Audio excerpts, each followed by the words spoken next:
Okay, so what we're going to do here is find the critical value given the confidence percentage number, okay? For that, Excel has a formula which is called confidence. We just have to know how to use it.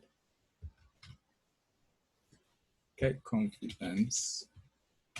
And what I'm going to do is 1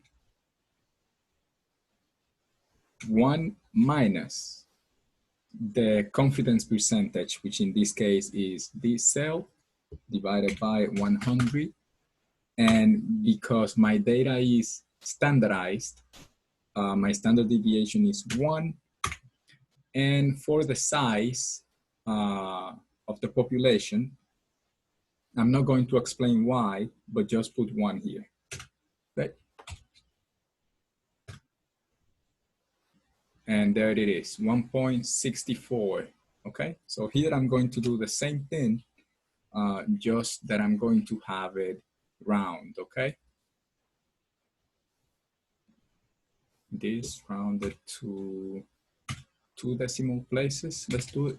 Let's do that. Okay, 164. So here I can do this to the formula, go down, right? So here you see that for 95, we have 1.96. For 90, we have 1.64. And you are familiar with these two values and probably this one too for 99. We can extend our formulas. And if I want here, I can do for the, let me see the question that was sent in the group here.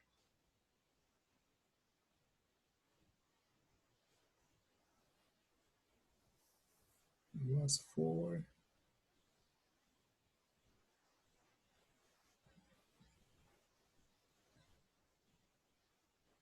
okay, for the 92% percentage, okay?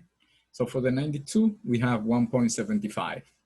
And I can do for whatever number, for 50, for 12, for 5, and I get the critical value. This number is called the critical value.